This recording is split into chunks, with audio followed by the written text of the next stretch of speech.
Cumprimento a todos os meus irmãos com a paz de Jesus. Seja bem-vindo ao estudo da lição da Escola Sabatina número 13, Cristo no Crisol. Antes de começar, vamos orar. Pai querido que estás nos céus, na Tua presença estamos buscando a Tua bênção mais uma vez, para entender a Tua palavra, para entender um pouco mais do sofrimento que Jesus Cristo passou, a paixão de Cristo, o drama da paixão de Cristo. Jesus Cristo sofrendo, o inocente pelos culpados que somos nós. Aquele que era santo e puro pelos pecadores que somos nós. Pai querido, derrama o Espírito Santo sobre mim e os meus irmãos. Abre a nossa mente e dá-nos uma compreensão maior do grande sacrifício que Jesus Cristo fez por nós na cruz. Jesus amado, Jesus querido, Salvador nosso, a Ti toda a glória, ao Pai, ao Filho, ao Espírito Santo. Amém. Queridos, Cristo no Crisol, o verso áureo, por volta de 3 horas da tarde, Jesus clamou em alta voz, dizendo, Eli, Eli, lema sabatani. Isso quer dizer, Deus meu, por que me desamparaste? Mateus 27, 46. Sempre que ponderamos sobre o sofrimento, surge a pergunta, como o pecado e o sofrimento surgiram pela primeira vez? Por meio da revelação divina, a Santa Bíblia, temos boas respostas. Surgiram porque seres livres, como Adão e Eva, abusaram da liberdade que Deus lhes deu. Isso leva a outra questão, a outra pergunta. Deus sabia de antemão que esses seres, Adão e Eva, iriam cair? Sim, Deus já sabia. Deus conhece o fim desde o princípio. Lembre-se que quando Deus criou Adão e Eva, o pecado da rebelião já tinha acontecido no céu. Aquela grande guerra descrita aqui em Apocalipse 12, verso 7, onde Miguel e os seus anjos batalharam contra o dragão e os seus anjos, e o dragão e os seus anjos foram vencidos e expulsos do céu. Eu estou falando de Apocalipse 12, versos 7, 8 e 9. Satanás foi expulso para o planeta Terra antes do primeiro dia da semana da criação, antes de Deus falar, haja luz e houve luz, antes da criação de Adão e Eva, no 6º dia da semana da criação, Satanás foi expulso do céu antes de tudo isso. Por isso, queridos, quando Deus criou Adão e Eva no 6º dia da semana da criação, Deus os colocou no jardim do Éden e Deus mostrou para eles, exatamente como está em Gênesis capítulo 2, a árvore da ciência do bem e do mal. Isto está em Gênesis capítulo 2, abra a sua Bíblia. Gênesis capítulo 2, vamos ler então o verso 15. E tomou o Senhor Deus ao homem e o pôs no jardim do Éden para o lavrar e o guardar, e ordenou ao Senhor Deus ao homem, dizendo, de toda árvore do jardim comerás livremente, mas da árvore da ciência do bem e do mal, dela não comerás, porque no dia em que dela comeres, certamente morrerás. A árvore da ciência do bem e do mal já estava ali no jardim do Éden, ou seja, o pecado já existia, começou no céu e foi transferido para o planeta Terra. E a árvore da ciência do bem e do mal seria o único lugar onde Adão e Eva seriam tentados por Satanás. E conforme Gênesis capítulo 3 descreve, Satanás usou a serpente como médium. A primeira médium espírita foi a serpente usada por Satanás para conversar com Eva. E Adão e Eva pecaram. Queridos, o sofrimento começou no céu, com a rebelião de Lúcifer, que arrastou consigo a 1/3 parte dos anjos do céu. Isto está explicado em Apocalipse capítulo 12. A rebelião começou com Lúcifer, como também está explicado em Ezequiel capítulo 28. Lúcifer, um anjo querubim, perfeito, criado perfeito, mas nasceu dentro dele o pecado. O pecado não veio de uma outra galáxia, de um outro planeta, não. O pecado nasceu em Lúcifer, no céu.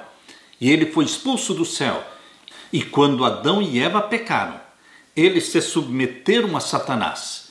e entregaram o domínio e a soberania do planeta Terra para Satanás. Queridos, antes de Deus criar Adão e Eva, ele já conhecia toda esta história do que iria acontecer. Mas Deus proveu salvação, Deus proveu um cordeiro. Por isso a Bíblia fala em Apocalipse capítulo 13 e o verso 8, que Jesus Cristo é o cordeiro morto desde a fundação do mundo. Abra sua Bíblia em Apocalipse capítulo 13 e o verso 8. Aqui nós lemos: e adoraram-na todos os que habitam sobre a terra, esses cujos nomes não estão inscritos no livro da vida do Cordeiro, que foi morto desde a fundação do mundo. Como o Cordeiro morto desde a fundação do mundo? Porque o Filho de Deus, antes de criar Adão e Eva, ele se prontificou a ser o Cordeiro que morreria pela humanidade caso ela pecasse, e Deus já sabia que ela iria pecar, mas tinha já um Salvador, provido por Deus, o Cordeiro de Deus, Jesus Cristo. Por isso é o Cordeiro morto desde a fundação do mundo. Queridos, este é o mistério da iniquidade, como surgiu a iniquidade no coração de Lúcifer e a rebelião no céu.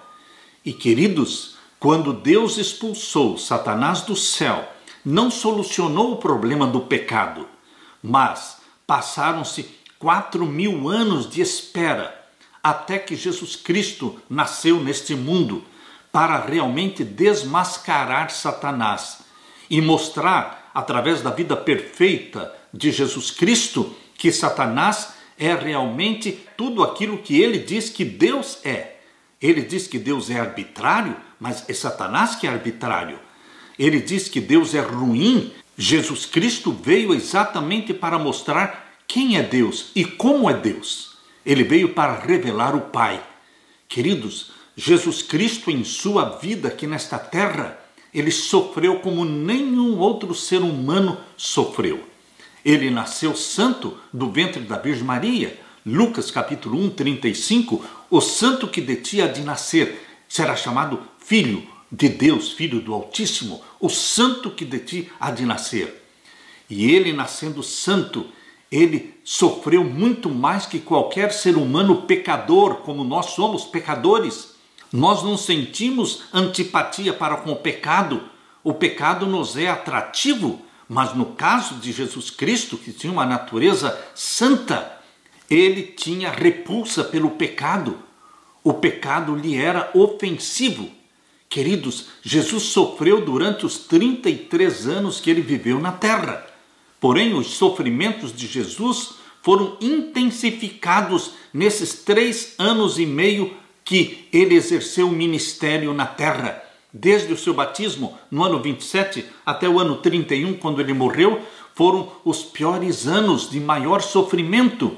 E principalmente quando ele foi julgado perante Pilatos, quando ele foi condenado, quando ele foi crucificado. Queridos, ninguém consegue entender o tamanho e a profundeza deste sofrimento de Jesus Cristo. Nossa mente não abarca isto, não compreende isso. Mas Jesus Cristo sofreu. Jesus Cristo passou pelo crisol. Por isso ele pode entender todo e qualquer sofrimento que o ser humano tenha, porque ele sofreu muito mais que nós. Como diz o verso áureo em Mateus 27:46, o maior sofrimento de Jesus Cristo foi sentir a separação do Pai. Quando ele disse: Deus meu, por que me desamparaste? Foi este sentimento da separação do Pai que fez com que o coração de Jesus Cristo rompesse. E ele morreu, não tanto pela dor física, mas pela dor da separação do Pai. Uma separação causada não pelos pecados dele, mas pelos nossos pecados. Cristo sofreu pelos meus pecados. Cristo sofreu pelos seus pecados, meu querido irmão, minha querida irmã. Este é o mistério do amor de Deus. O mistério do amor de Deus é que ele nos ama. E Deus amou o mundo de tal maneira que deu seu Filho unigênito para que todo aquele que nele crê não pereça, mas tenha vida eterna. João 3,16. Na parte de domingo, os primeiros anos. Jesus nasceu da Virgem Maria, gerado pelo Espírito Santo. Ele nunca teve um pai humano, como você e eu temos. Nós temos pai e mãe humanos e pecadores. Porém, Jesus Cristo teve uma mãe humana com natureza pecaminosa, Maria, mas o pai de Jesus não era José. Ele foi gerado pelo Espírito Santo. Ou seja, Jesus nasceu na terra de uma forma que nenhum outro ser humano nasceu. Somente Jesus nasceu santo. Por isso, Cristo Jesus, ele assumiu a nossa semelhança como homem. Mas, queridos, ele tinha uma natureza santa. Jesus não pecou na infância. Jesus não pecou na adolescência. Jesus não pecou na idade adulta. Jesus não pecou pecados conscientes e voluntários. Mas Jesus também não pecou pecados inconscientes. Queridos, é diferente de você e de mim. Nós podemos não pecar pecados conscientes. Nós podemos deixar de praticar pecados conscientes. Mas nós ainda temos pecados inconscientes. Porque nós temos uma natureza pecaminosa que tem uma propensão para o mal. Mas Jesus Cristo não tinha esta propensão para o mal. O pecado lhe era ofensivo. E a natureza santa que o Espírito Santo gera em você é para que você também tenha aversão e repulsa pelo pecado. Pela comunhão com Jesus Cristo, você também vai tendo repulsa e aversão para com o pecado. O pecado deixa de ser atrativo para mim e para você. Pela comunhão com Jesus Cristo, pela natureza santa de Jesus gerada pelo Espírito Santo em todos aqueles que o abraçam como Salvador. A Bíblia nos dá poucas informações sobre os primeiros anos da vida de Jesus. Vamos ler em Lucas, abra sua Bíblia, em Lucas capítulo 2 e o verso 7. Lucas capítulo 2 e o verso 7.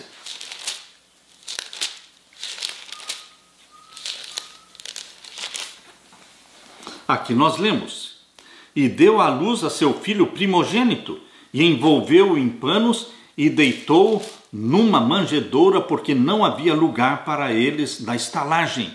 Não havia lugar para o Filho de Deus nascer nesta terra. Não nasceu num berço esplêndido, num berço rico. Nasceu numa manjedoura, numa estalagem, onde se guardavam os animais. Queridos, ali nasceu o Criador dos céus e da terra. Ali era o Deus encarnado.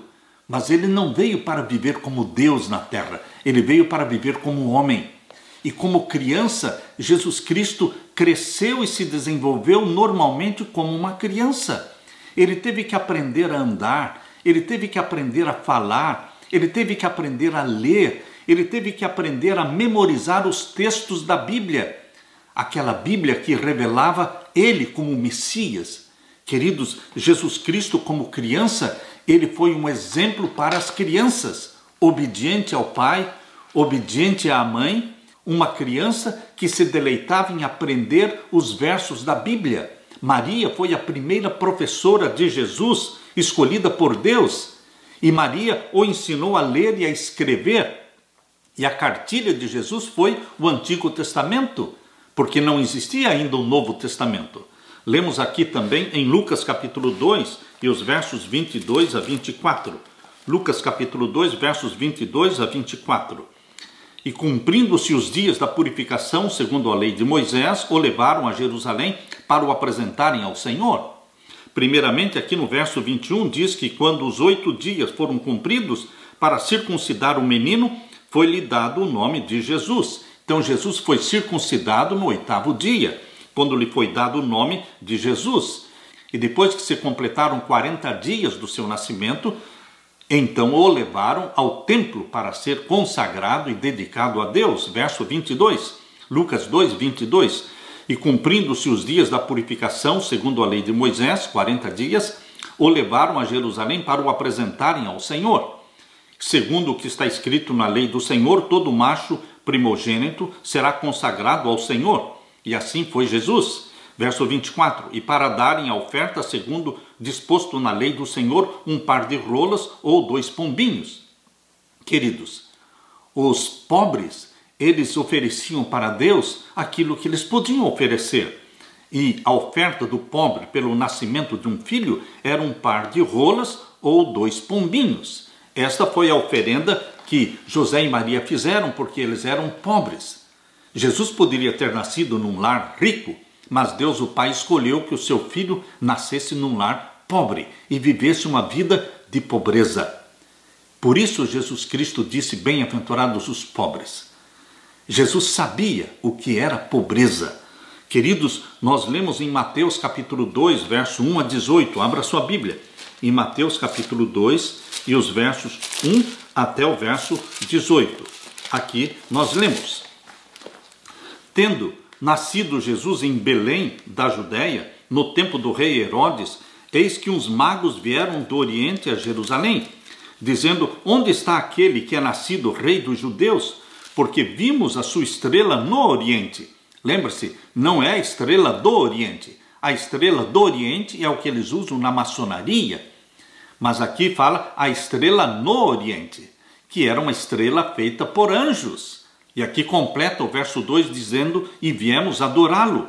E o rei Herodes, ouvindo isto, perturbou-se, e toda Jerusalém com ele, e congregados todos os príncipes dos sacerdotes e os escribas do povo, perguntou-lhes onde havia de nascer o Cristo.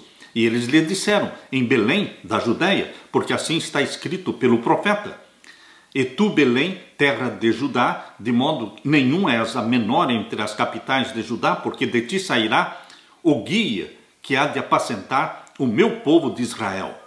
Então Herodes, chamando secretamente os magos, inquiriu exatamente deles acerca do tempo em que a estrela lhes aparecera.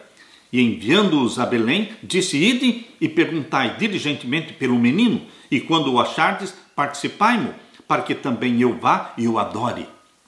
Herodes queria matar o Filho de Deus, como ele tentou fazer, mandando matar todas as crianças de 2 anos para baixo, ali na região de Belém.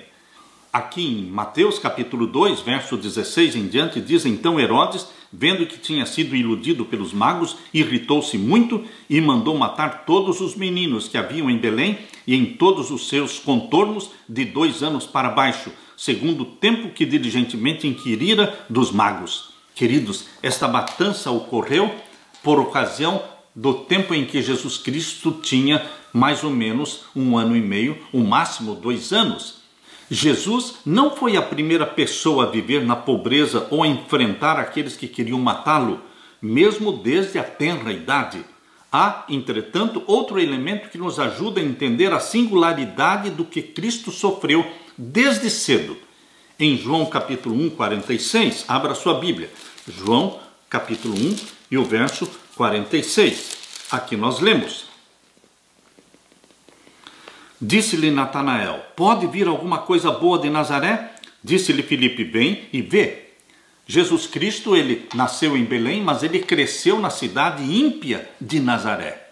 Tanto é que Natanael perguntou: pode vir alguma coisa boa de Nazaré?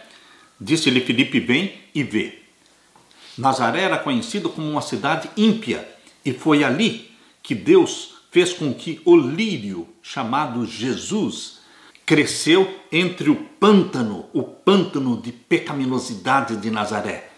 Foi ali que cresceu o lírio, Jesus Cristo, sem se deixar macular.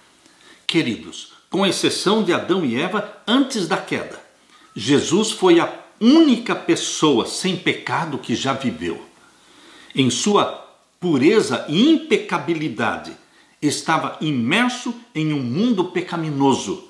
Que tortura deve ter sido para Jesus Cristo, com uma pureza, estar constantemente em contato com o pecado desde quando ele era criança.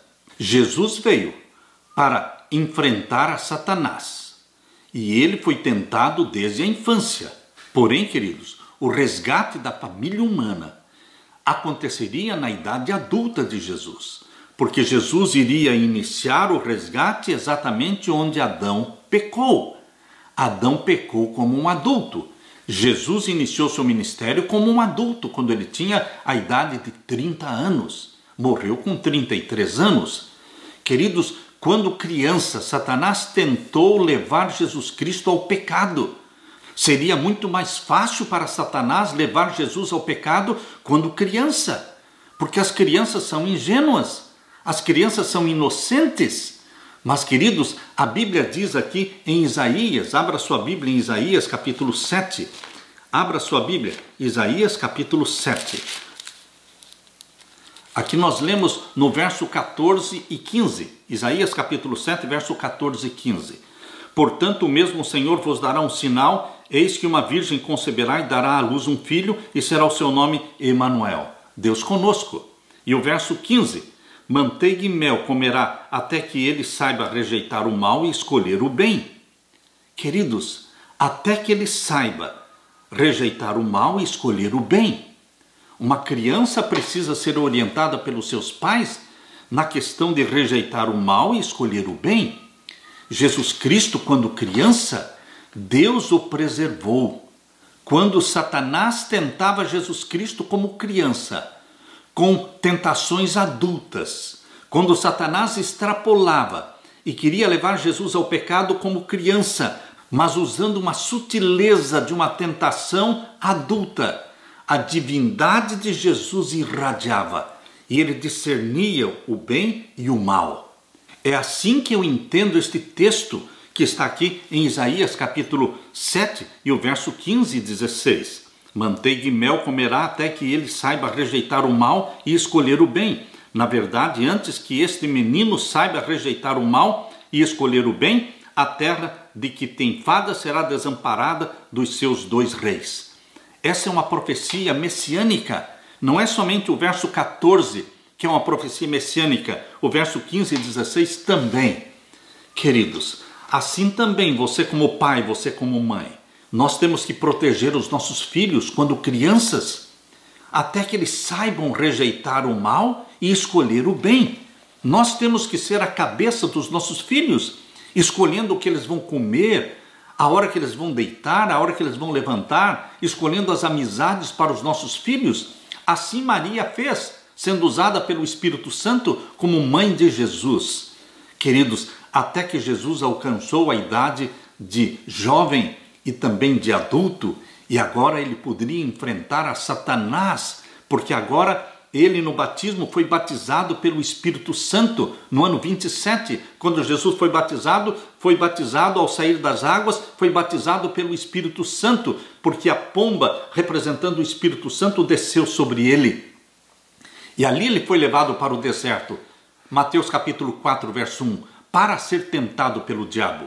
Queridos, ali iniciou a vida adulta de Jesus Cristo, exposto às tentações de Satanás. Mas Jesus Cristo foi um vitorioso. Jesus Cristo, nos primeiros anos, ele foi exemplo para as crianças e nós como pais deveremos agir como Maria, cuidando e protegendo dos nossos filhos, para que eles não sejam enganados por Satanás. Lembre-se que Satanás é sujo, é baixo, ele vai tentar levar os teus filhos pequenos, tentando-os com tentações de adultos, através da internet.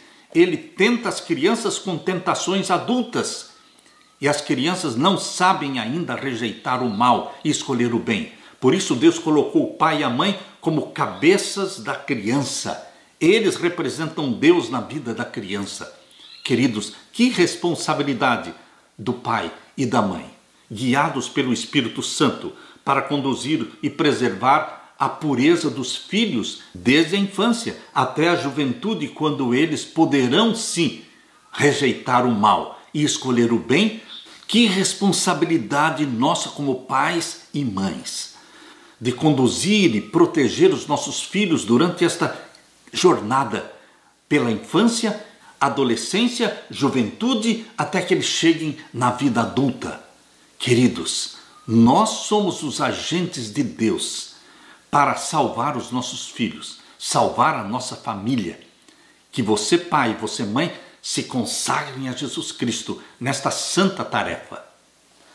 Na parte de segunda-feira, desprezado e rejeitado. Jesus Cristo não foi entendido nem pelos seus próprios irmãos e irmãs, que eram irmãos e irmãs mais velhos do que Jesus Cristo, eram filhos de José. José já era viúvo quando se casou com Maria. Ele tinha filhos do primeiro casamento. E esses irmãos e irmãs de Jesus, mais velhos do que ele, não entendiam a missão de Jesus Cristo. Por isso, eles achavam as atitudes de Jesus Cristo estranhas, porque eles não eram santos e puros como Jesus Cristo. Jesus Cristo, ele cresceu numa vida santa e pura. E a vida santa e pura de Jesus Cristo era uma repreensão constante aos seus irmãos. Por isso, queridos, ele se sentiu rejeitado e desprezado, primeiramente pelos próprios irmãos, depois pelos líderes espirituais da nação, e finalmente ele se sentiu desprezado e rejeitado pelo povo de Israel. Por isso nós lemos em João capítulo 1, abra sua Bíblia, em João capítulo 1, vamos ler então o verso 10 e 11.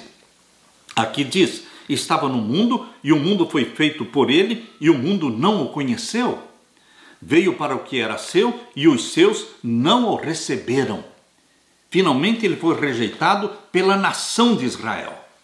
Queridos, a Bíblia menciona em Isaías 53, uma profecia messiânica, Isaías 53, mostrando que Jesus Cristo seria sim rejeitado e desprezado. Abra sua Bíblia em Isaías capítulo 53. Aqui nós lemos, verso 1 em diante: quem deu crédito à nossa pregação e a quem se manifestou o braço do Senhor? Porque foi subindo como um renovo perante ele, e como raiz de uma terra seca, não tinha parecer e nem formosura, e olhando nós para ele, nenhuma beleza víamos para que o desejássemos. Jesus cresceu no anonimato, queridos, e o verso 3 diz que ele era desprezado. É uma profecia. Jesus conhecia esta profecia. Queridos, Jesus conhecia as profecias messiânicas. Ele memorizou estas profecias, ele aprendeu sobre elas, e ele sabia que Isaías 53 estava falando dele. E aqui diz que ele seria desprezado e o mais indigno entre os homens, homem de dores, experimentado nos trabalhos, e como um de quem os homens escondiam o rosto, era desprezado e não fizemos dele caso algum. Verdadeiramente ele tomou sobre si as nossas enfermidades e as nossas dores levou sobre si, e nós o reputamos por aflito, ferido de Deus e oprimido. Mas ele foi ferido pelas nossas transgressões e moído pelas nossas iniquidades. O castigo que nos traz a paz estava sobre ele, e pelas suas pisaduras fomos sarados. Queridos, Jesus Cristo, conhecendo as profecias messiânicas do Antigo Testamento, sabia da vida de sofrimento que ele teria. Ele sabia que era um crisol pelo qual ele iria passar. Abra a Bíblia também em Mateus capítulo 12. Mateus capítulo 12 e o verso 22. Mateus capítulo 12 e o verso 22. Aqui nós lemos: trouxeram-lhe então o endemoniado, cego e mudo, e de tal modo o curou que o cego e mudo falava e via, e toda a multidão se admirava e dizia: não é este o filho de Davi? Mas os fariseus, ouvindo isto, diziam: este não expulsa os demônios, senão por Beelzebu, príncipe dos demônios. Queridos, os líderes da nação, que deveriam aceitar o Messias e reconhecer o Messias, eles o acusaram de ser um agente de Satanás, dizendo: este não expulsa os demônios, senão por Beelzebu, príncipe dos demônios. Agora leia comigo também Lucas capítulo 4 e o verso 21. Lucas capítulo 4 e o verso 21. Aqui nós lemos: então começou a dizer-lhes: hoje se cumpriu esta escritura em vossos ouvidos. E todos lhe davam testemunho e se maravilhavam das palavras da graça que saíam da sua boca, e diziam: não é este o filho de José? E ele lhes disse: sem dúvida me direis este provérbio: médico, cura-te a ti mesmo, faze também aqui na tua pátria tudo o que ouvimos ter sido feito em Cafarnaum. E disse: em verdade vos digo que nenhum profeta é bem recebido na sua pátria. Ele foi rejeitado, ele foi desprezado.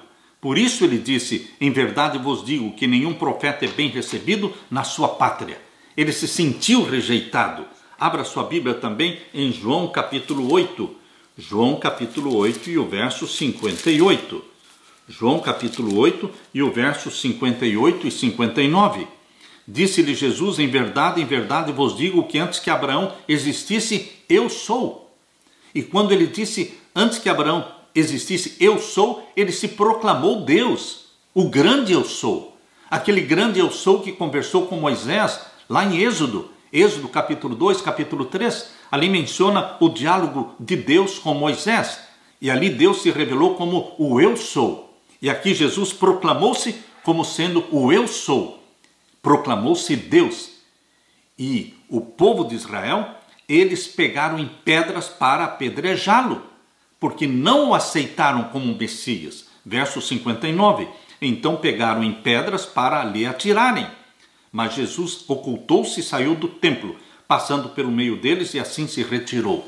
Queridos, Jesus sabia, pela profecia messiânica de Isaías 53, que ele seria rejeitado, que ele seria desprezado, e ele sentiu na pele a rejeição dos líderes da nação. Os líderes e até mesmo as pessoas comuns constantemente interpretavam mal a vida, os atos e os ensinamentos de Jesus, e isso causava rejeição e ódio no coração das pessoas que ele veio salvar. Agora vamos ler Mateus capítulo 23 e o verso 37. Mateus capítulo 23 e o verso 37. Aqui nós lemos: Jerusalém, Jerusalém, que matas os profetas e apedrejas os que te são enviados. Quantas vezes quis eu ajuntar os teus filhos, como a galinha junta os seus pintos debaixo das asas, e tu não quiseste. Eis que a vossa casa vai ficar-vos deserta. Jesus se sentiu rejeitado. E Jesus previu, ao falar estas palavras proféticas, ele previu a destruição de Jerusalém. Jerusalém seria destruída. Jesus é um exemplo do que ocorrerá também com cada cristão, cada homem, cada mulher, cada jovem, todos que aceitam a Jesus como Salvador. Eles também serão perseguidos, desprezados e rejeitados. Mas quando você estiver passando pelo crisol, meu irmão e minha irmã, olhe para Jesus, medite em Jesus, principalmente naqueles últimos dias da vida de Jesus, quando o crisol foi aquecido a uma temperatura que nenhum outro ser humano aguentaria. Mas Jesus Cristo suportou o calor do crisol dos últimos dias da sua vida, e ele morreu para a sua salvação e a minha salvação. Lembre-se, Jesus Cristo é o nosso exemplo. Que os exemplos de Cristo nos ajudem a enfrentar a rejeição e o desprezo. Abra sua Bíblia em João capítulo 15 e o verso 20. João capítulo 15 e o verso 20. Aqui Jesus disse: lembrai-vos da palavra que vos disse, não é o servo maior que o seu senhor. Se a mim me perseguiram, também vos perseguirão a vós. Se guardarem a minha palavra, também guardarão a vossa. Assim como Jesus já sabia de antemão que seria desprezado e rejeitado, assim também Jesus já falou para você e para mim: vocês que me seguem e que me amam, vocês também serão desprezados e rejeitados. Se a mim me perseguiram, também vos perseguirão a vós. E nós lemos ainda em João capítulo 16 e o verso 1 e o verso 2. Tenho-vos dito estas coisas para que vos não escandalizeis? Expulsar-vos-ão das sinagogas. Vem mesmo a hora em que qualquer que vos matar cuidará fazer um serviço a Deus. Seremos expulsos das próprias igrejas. Seremos proibidos de pregar nas nossas próprias igrejas. Igrejas que nós fundamos e construímos. Seremos proibidos de pregar nelas. Lembre-se, queridos, as palavras de Jesus se cumprem em nós nestes últimos dias. Expulsar-vos-ão das sinagogas, ou seja, das igrejas. Vem mesmo a hora em que qualquer que vos matar cuidará fazer um serviço para Deus. Mas, queridos, assim como Jesus Cristo passou pelo crisol e saiu vencedor, Ele está ao seu lado derramando o Espírito Santo sobre você, para que você e eu também saiamos vencedores em Jesus Cristo. Aleluia! Na parte de terça-feira, Jesus no Getsemane. Ali no Getsemane, Jesus Cristo passou pelo crisol num sofrimento e numa agonia indescritíveis, ao ponto de suar sangue. Nenhum outro ser humano no planeta Terra suou sangue, mas Jesus Cristo suou sangue. Isto revela a intensidade de dor e sofrimento que ele sentiu no Getsemane. Queridos, de tudo que Jesus tinha sofrido ao longo dos 33 anos de vida, nada se compara ao que ele enfrentou nas últimas horas, antes da cruz, no Getsemane, e depois na cruz. Desde os tempos eternos, Jesus se propôs a morrer pelo pecador. Jesus é o Cordeiro morto desde a fundação do mundo. Antes de criar Adão e Eva, o plano da salvação já foi idealizado, já foi feito. Por isso, queridos, Jesus Cristo é chamado de Cordeiro morto desde a fundação do mundo. A nossa salvação foi planejada, o sacrifício de Jesus como oferta pelos pecados do mundo, tudo isto ocorreu lá na eternidade, antes do primeiro dia da semana da criação. Abra sua Bíblia em Mateus capítulo 26 e o verso 39. Mateus capítulo 26 e o verso 39. Aqui nós lemos: E indo um pouco mais para diante, prostrou-se sobre o seu rosto, orando e dizendo: Meu Pai, se é possível, passe de mim este cálice. Todavia, não seja como eu quero, mas como tu queres. A angústia e agonia de Jesus Cristo no Getsemane era indescritível, algo que nenhum ser humano já sentiu. Agora vamos ler Lucas capítulo 22. Lucas capítulo 22, os versos 41 em diante. Aqui nós lemos Lucas capítulo 22 e os versos 41 em diante. E apartou-se dele cerca de um tiro de pedra, e pondo-se de joelhos, orava, dizendo: Pai, se queres, passa de mim este cálice, todavia não se faça a minha vontade, mas a tua. E apareceu-lhe um anjo do céu que o confortava, e posto em agonia, orava mais intensamente, e o seu suor tornou-se em grandes gotas de sangue que corriam até ao chão. Indescritível, incompreensível, Jesus sofreu mais que qualquer ser humano possa imaginar.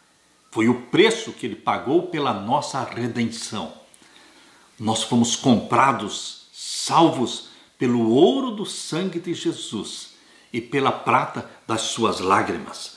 Queridos, foi a uma pequena distância dos discípulos, não tão afastado que não pudessem vê-lo e ouvi-lo, e caiu prostrado por terra. Sentia que pelo pecado estava sendo separado do Pai. E esta era a maior dor de Jesus Cristo, não a física, mas a separação do Pai. O abismo era tão grande, tão escuro, tão profundo, que tremeu diante dele. Por isso, por 3 vezes, ele orou: Pai, se possível, passe de mim esse cálice, mas não seja como eu quero, mas como tu queres. Para escapar dessa agonia, Jesus não podia usar o seu poder divino. Ali ele estava como homem. Como homem, devia sofrer as consequências do pecado humano. Como homem, devia suportar a ira divina contra a transgressão. Neste momento, Cristo estava numa situação diferente daquela em que sempre estivera. Como substituto e fiador do pecador, Cristo estava sofrendo debaixo da justiça divina. A lei tinha sido transgredida, o pecador tinha que morrer, mas Jesus se prontificou para morrer no lugar do pecador. A ira de Deus que iria cair sobre o pecador, a ira divina agora iria cair sobre Jesus Cristo, que se fez pecado por nossa causa. Ele se tornou pecado na cruz e sentiu a ira justa de Deus. Viu o que significa justiça? Queridos, é incompreensível para mim e para você saber quão profunda e quão intensa foi a agonia de Jesus na cruz. Jesus sentiu na cruz do Calvário as agonias da separação do Pai, como se fosse uma separação eterna. Antes de Jesus Cristo tomar sobre ele os nossos pecados, durante o ministério dele na terra, ele conseguia ver que ele morreria pelos seres humanos e ressuscitaria. Ele poderia ver pelos olhos da fé a sua ressurreição. Mas no momento em que Jesus assumiu os nossos pecados de fato, no momento em que foram incorporados os nossos pecados em Jesus Cristo na cruz, ele sentiu a separação do Pai, como nunca tinha sentido antes. E ali na cruz, ele não via a ressurreição dele. Ali ele não tinha este sentimento de que o sofrimento seria passageiro e de que ele iria ressuscitar. A agonia de Jesus foi pela separação eterna do Pai. Ele sofreu as agonias que o ímpio vai sofrer no final dos 1000 anos, quando for destruído no lago de fogo e enxofre. Queridos, Jesus sofreu esta agonia da segunda morte. Mas, bendito seja Deus, o cristianismo, o evangelho do nosso Senhor não termina na morte de Jesus Cristo. Quando ele disse, Deus meu, por que me desamparaste? Não é ali que termina o cristianismo. A história do evangelho não termina em morte, mas em ressurreição, em vida. Jesus ressuscitou da morte, deixou o túmulo vazio, a sepultura aberta. Ele disse, eu sou a ressurreição e a vida. E porque Jesus vive, você e eu também vamos viver eternamente, porque ele vai voltar nos buscar e nos levar para que onde ele estiver, nós também estejamos com ele. Aleluia! Na parte de quarta-feira, o Deus crucificado. Na realidade, queridos, quem foi crucificado na cruz não foi o Deus, e sim o homem Jesus Cristo. Porque a natureza divina não pode morrer. Se a natureza divina pudesse morrer, Jesus não precisaria ter assumido a natureza humana para morrer por nós. Mas Deus é imortal. A única vez que a Bíblia usa a palavra imortal, queridos, está na primeira carta de Paulo a Timóteo. Abra sua Bíblia. A primeira carta de Paulo a Timóteo, nós lemos aqui no capítulo 1 e o verso 17. Lembre-se que esta é a única vez em que a palavra imortal aparece em toda a Bíblia. E está falando de Deus. Ora, ao Rei dos séculos, imortal, invisível, ao único Deus, seja honra e glória para todos sempre. Amém. Ele é imortal. Deus é imortal. O Filho é imortal. O Espírito Santo é imortal. A divindade é imortal. Mas, para que o Deus Filho pudesse morrer por nós, ele assumiu a natureza humana, se tornou um de nós, nasceu do ventre da Virgem Maria, gerado pelo Espírito Santo como um homem. Homem Deus, porém, sem usar os poderes divinos dele. Como homem, durante 33 anos na terra, ele vivia na dependência do Pai, exatamente como você e eu precisamos viver, na dependência do Pai. Sendo batizados pelo Espírito Santo, sendo guiados pelo Espírito Santo. Queridos, Jesus Cristo é o nosso exemplo. Ele não usava os seus poderes divinos.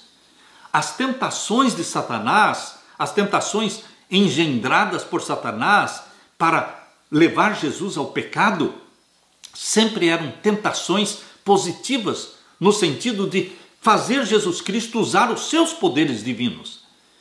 A última tentação de Satanás foi quando Jesus estava na cruz, quando ele, usando a boca dos inimigos de Jesus, disse, se tu és o Filho de Deus, desça daí. Jesus podia descer dali, da cruz. Ele podia, porque ele é Deus, mas ele não estava vivendo na terra como Deus, ele estava vivendo como homem. E morrendo na cruz não estava Deus, estava a natureza humana do Filho de Deus. E queridos, Jesus Cristo escolheu permanecer na cruz e incorporar os nossos pecados e morrer em nosso lugar, para que nós tenhamos a vida eterna que é dele. Aleluia! A morte por crucificação era uma das punições mais severas que os romanos infligiam a qualquer pessoa. Era considerada a pior maneira de morrer. Portanto, era horrível para alguém ser morto dessa forma, em particular o Filho de Deus. Jesus, devemos sempre lembrar, veio em carne humana. Entre as surras, os açoites, os pregos cravados em suas mãos e os pés, e o peso angustiante do seu próprio corpo rasgando as feridas, a dor física deve ter sido insuportável. Passar por isso era duro, mesmo para o pior dos criminosos. Era muito injusto, então, que Jesus, inocente de tudo, enfrentasse tal sorte. No entanto, como sabemos, os sofrimentos físicos de Cristo foram brandos em comparação com o que de fato estava acontecendo. Aquilo foi muito mais do que a morte de um inocente. Ele foi separado do Pai. E isto levou Jesus Cristo à morte. Nós lemos agora em Mateus, capítulo 27, 45. Abra sua Bíblia. Mateus 27 e o verso 45.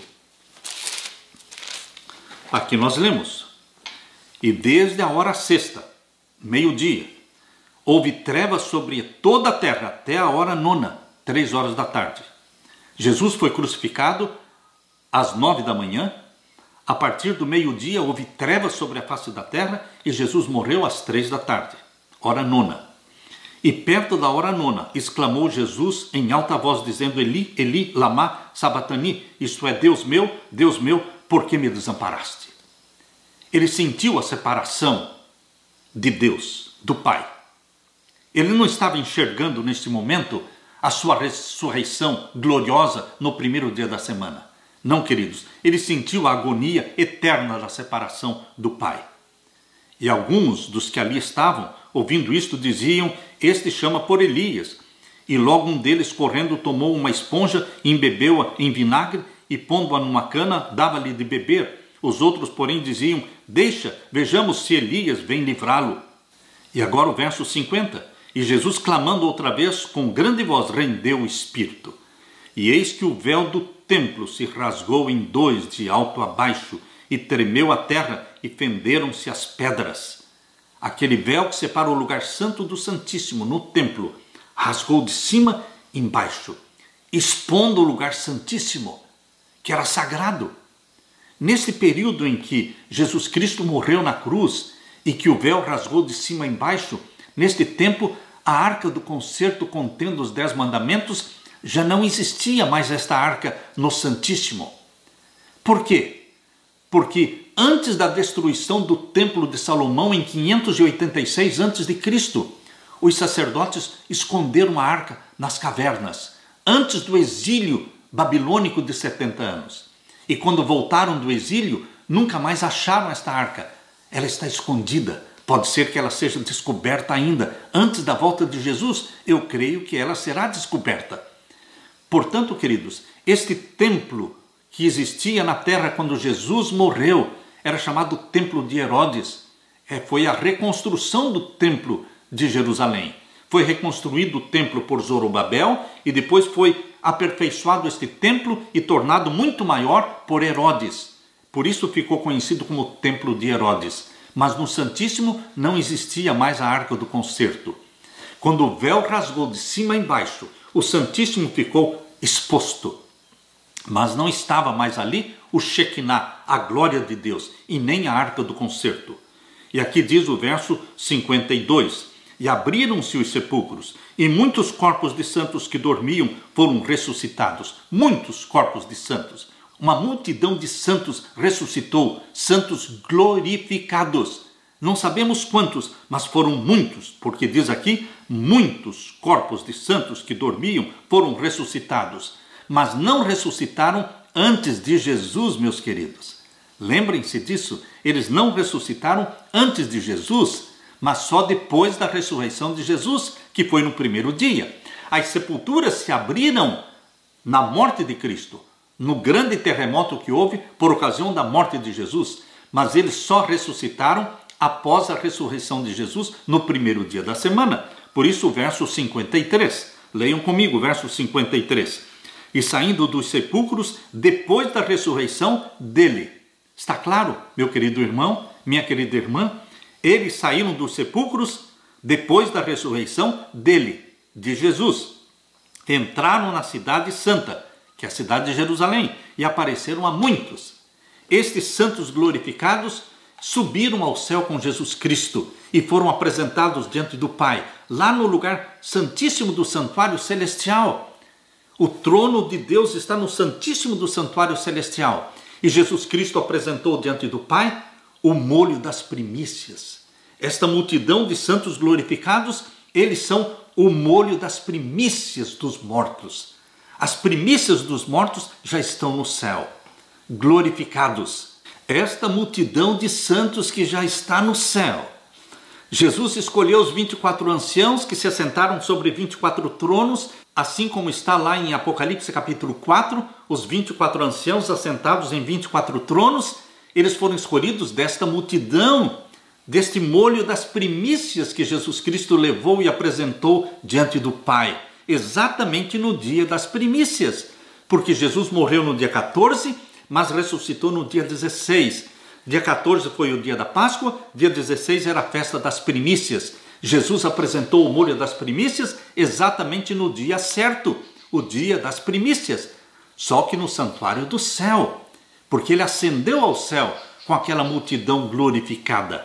Queridos, eles representam os salvos que serão ressuscitados na segunda vinda de Jesus. A grande seara de salvos que será ressuscitada na segunda vinda de Jesus é representada pelas primícias dos salvos ressuscitados que já estão no céu. A seara dos mortos que serão ressuscitados na segunda vinda de Jesus tem suas primícias que já estão no céu.